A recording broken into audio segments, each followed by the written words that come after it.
Friends, आज हम आपके साथ पढ़ेंगे धर्म की आड़। देखिए, ये जो धर्म की आड़ पाठ है, ये जो लेखक हैं इनके गणेश शंकर विद्यार्थी जी द्वारा रचित हैं और इनका जन्म जो है वो मध्य प्रदेश के ग्वालियर शहर में हुआ था।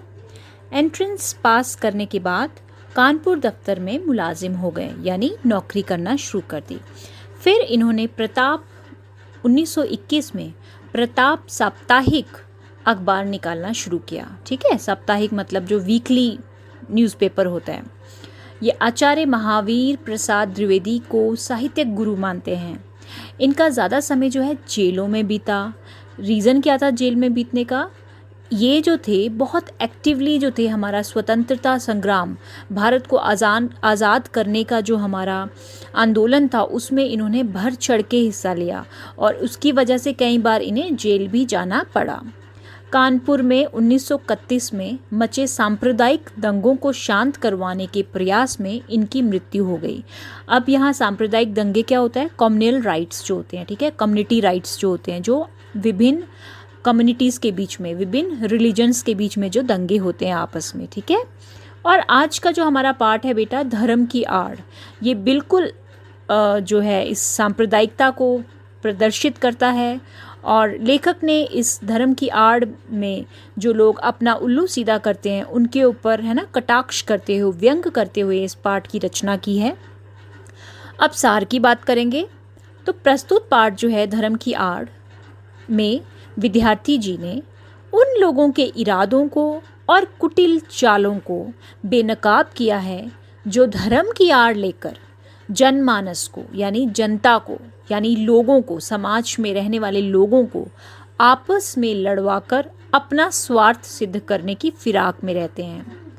उन्होंने बताया कि कुछ जो चालाक व्यक्ति जो हैं वह साधारण आदमी को अपने स्वार्थ हेतु धर्म के नाम पे लड़वाते रहते हैं। और साधारण आदमी जो है, मतलब जो कॉमन लोग हैं सोसाइटी के, है ना, वह हमेशा ये सोचते हैं कि धर्म के नाम पर जान तक दे देना जो है वाजिब है, यानी बहुत ऊंची बात है, ठीक है, और ज़रूरी है। कहने का तात्पर्य ये है कि कुछ गिने चुने लोग, आपको बताने की ज़रूरत तो होगी नहीं गिने चुने लोगों में कौन आता है ना, जितने ये लीडर्स हैं, पॉलिटिकल लीडर्स या कोई भी ऐसा जो ऐसी होल्ड करता है अपनी पोजीशन।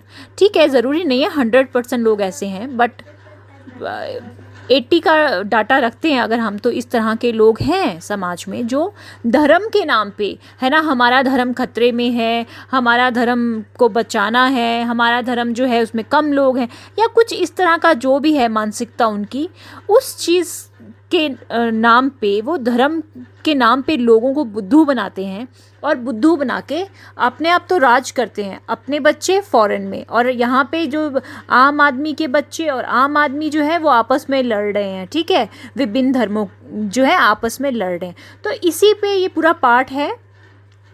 तो अब यहाँ पे पाश्चात्य देश का उदाहरण भी दिया इन्होंने कहा कि इंडिया में, मतलब हमारे भारत देश में, धर्म के नाम पे बुद्धू बनाया जाता है लोगों को, और यहाँ पे सारा जो ये राजनीति जितनी भी होती है केवल और केवल धर्म के नाम पे होती है। कोई भी जो है विकास से किसी का कोई लेन देन है नहीं है, बट लोगों को जो है धर्म के नाम पे बुद्धू बनाया जाता है। फिर ये कहते हैं कि पाश्चात्य देशों की बात करें, यानी कि जो वेस्टर्न कंट्रीज़ है, वहाँ पे धन के द्वारा लोगों को अपने वश में किया जाता है। भारत में धर्म के नाम पे किया जाता है, और वहाँ पाश्चात्य देशों में धन के द्वारा, है ना, किसी को धन दे दिया और फिर अपने मन मुताबिक काम करवा लिए जाते हैं। पाश्चात्य देशों की बात कर रही हूँ। अब हमारे देश में बुद्धि पे पर्दा डालकर क्यों? क्योंकि क्या है ना कि कुछ चीज़ें इतनी सेंसिटिव होती हैं, धर्म हो गया, है ना, कंट्री हो गई, इसके नाम पे हम कभी कुछ सुन नहीं सकते, है ना।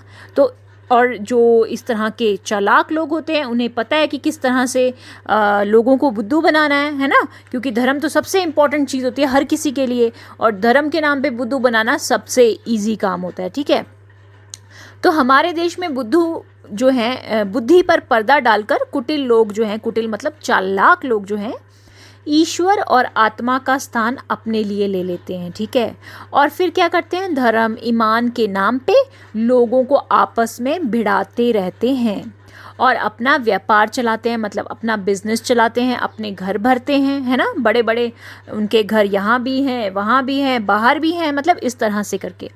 तो इस भीषण व्यापार को रोकने के लिए हमें साहस और दृढ़ता के साथ काम करना होगा। अगर हम चाहते हैं कि ये जो इनका व्यापार है ये ज़्यादा देर ना चले और ये ज़्यादा देर लोगों को बुद्धू ना बनाए, तो हमें क्या है, हमें इनका ये जो काम है इसे रोकने के लिए अपने आप में दृढ़ता और साहस लाना पड़ेगी।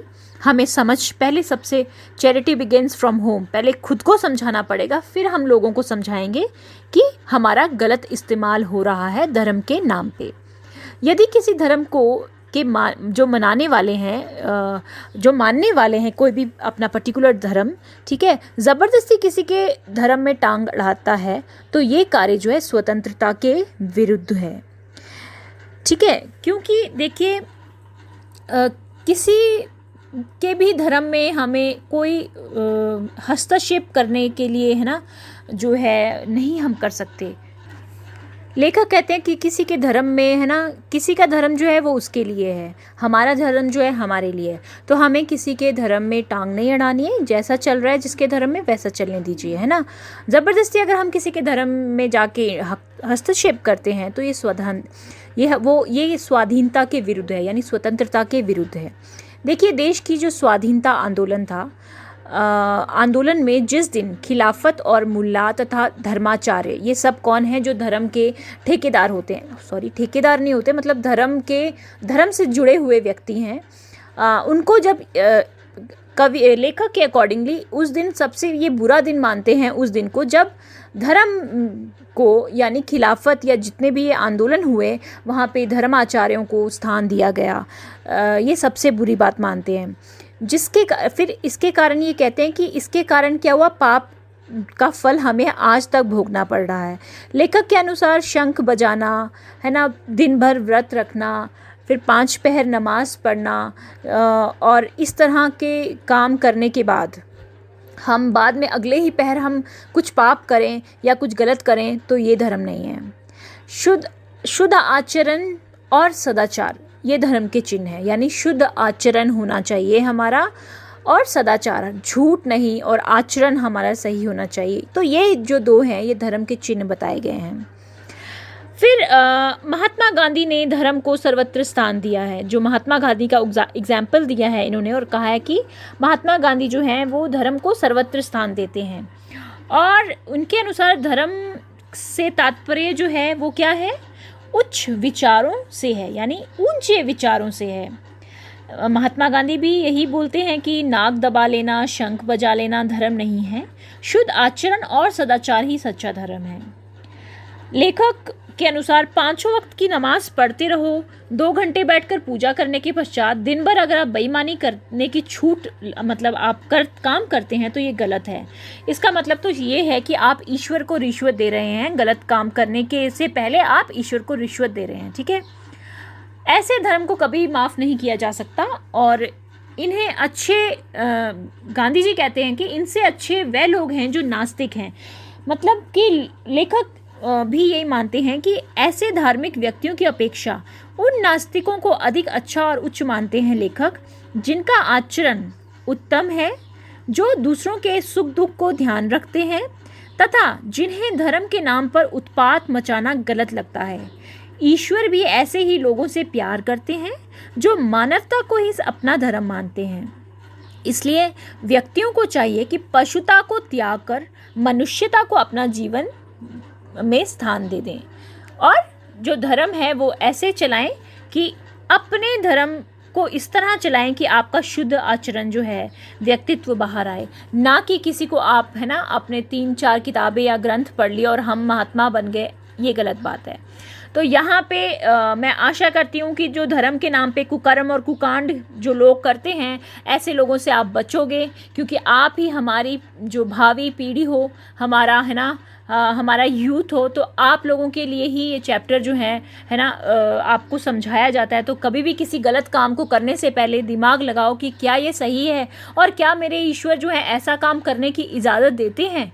तो आपको समझ आएगा कि धर्म के नाम पे लोग जो हैं बहुत गलतियां करते हैं, लोगों को बेवकूफ़ बनाते हैं। आशा करती हूँ पाठ आपको अच्छी तरह समझ आया होगा। Thank you.